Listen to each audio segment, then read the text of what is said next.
레리간 여러분 안녕하세요. 영원서입니다.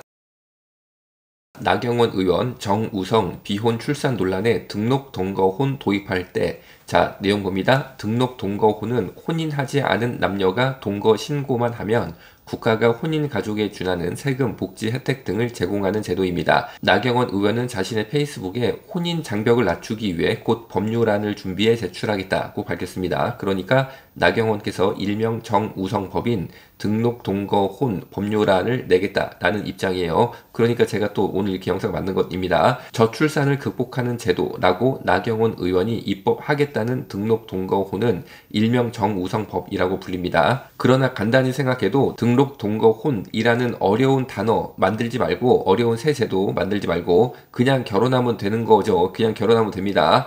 어차피 등록 동거 혼도 혼인이죠. 혼인이라는 말이 끝에 들어갑니다. 그래서 사실 정식 혼인과 유사한 느낌을 줍니다. 그런데 굳이 그냥 결혼하고 혼인 제도 안에 들어가면 되는데 등록 동거 혼이라는 제도를 만들려는 이유가 정우성 씨 사례에서 보면 알 수 있어요.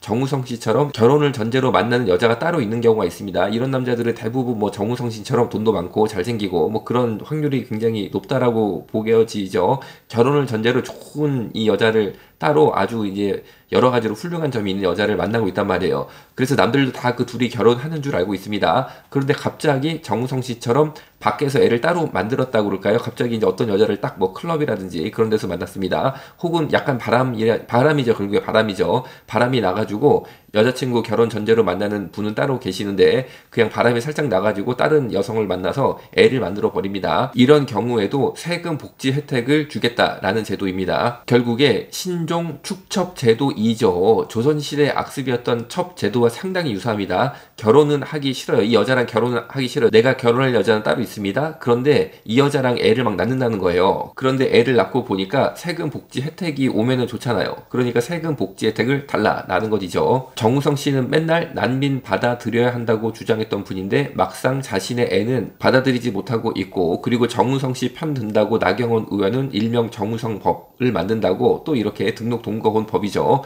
만든다고 앞장서고, 참 정우성 씨가, 이거 제가 뭐 농담반 진담반이니까 여러분 가볍게 들으세요. 하여튼 정우성 씨가 여자한테 인기는 많나 봐요. 야, 결혼하는 여자는 따로 있고 애 만든 여자는 이미 따로 있는데 이 여자랑 결혼하기 싫어. 그런데 갑자기 이 문제를 해결해 주겠다라고 제3의 여인인 나경원 의원이 깃발 들고 튀어나오고 지금 이런 상황입니다.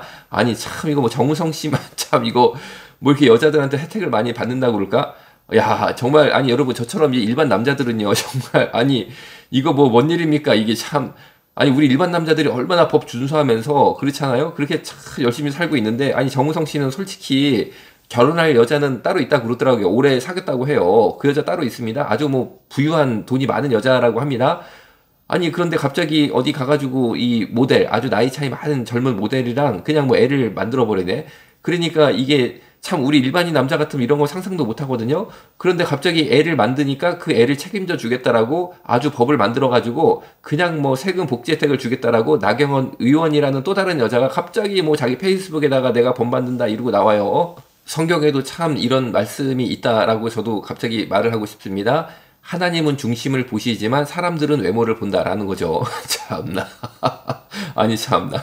외모 잘생긴 남자 정우성 씨 같은 남자들은 이거 뭐 여자들이 그냥 인생 책임져주는 식으로 확 가버리는데, 아니 여러분 하나님은 중심을 보시는데 그 중심을 봐야죠. 중심, 외모를 보지 말고 중심을 봐야죠. 지금 이 일이 이런 식으로 풀 일입니까? 이 사건의 중심을 보고 각 등장인물들의 중심을 살펴야죠. 나경원 의원은 프랑스의 등록 동거원 팍스 제도가 출산 장려의 방법으로 도입되었다라고 주장을 합니다. 그러나 실제 드러난 결과는 프랑스 전통 가정의 붕괴를 가속화시켰고 오히려 출산율을 떨어뜨렸어요. 봅니다. 1999년 프랑스에서 등록 동거혼 제도 도입 후 출산율은 오히려 감소됐습니다. 2010년 2.03명에서 2022년 1.79명까지 하락했어요. 2011년 팍스를 맺은 당사자들, 팍스가 등록 동거혼을 맺은 당사자들이 자녀를 갖는 비율도 정상 혼인에 비해 현저히 낮았는데, 이 장면이 중요해요.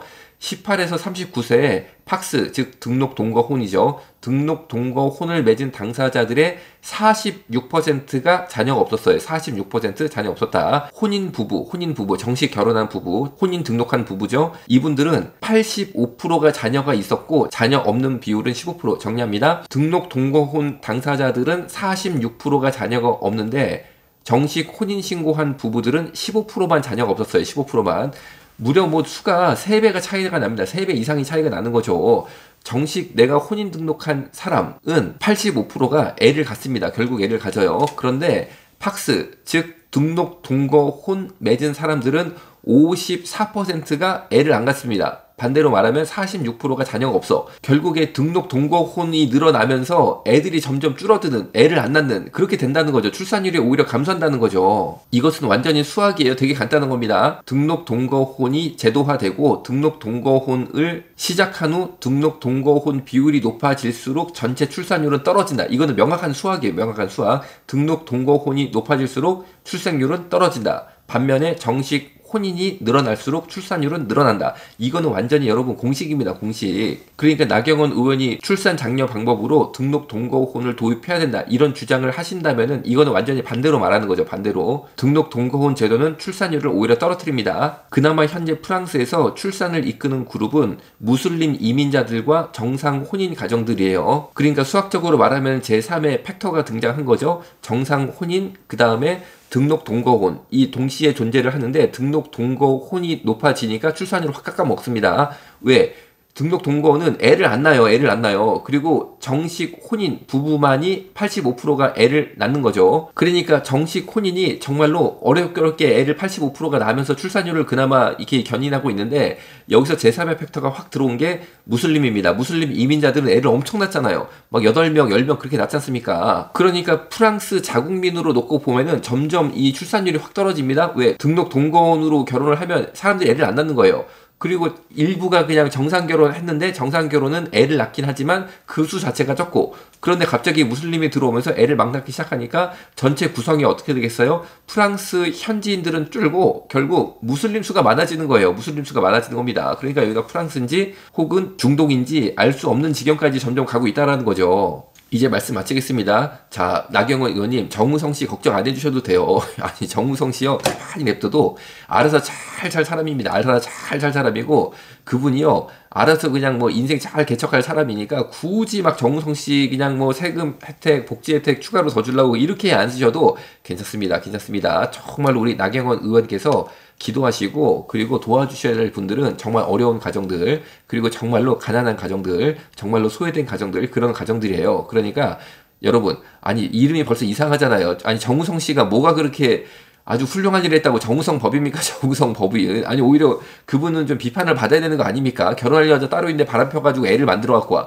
그럼 여러분 저 같으면 비판할 것 같거든요. 같은 여자 입장에서는 생각해보세요. 아니 여러분이 만약에 어떤 남자랑 결혼하기로 약속을 해가지고 잘 이게 모든 것이 진행되는데 이 남자가 갑자기 어디 가가지고 애를 만들어 갖고 왔네. 그러면요. 아니 여러분 이거 비판해야 되는 거 아니겠어요? 그런데 정우성이 하면 비판을 안 받는다. 그리고 정우성 법까지 만들어야겠다. 여러분, 저는 이거는요, 뭔가 상식적이지 않다라고 생각해서 오늘 영상 만들었습니다. 자, 여러분, 막아보자 정우성법, 막아보자 정우성법. 오늘 영상 마치겠습니다.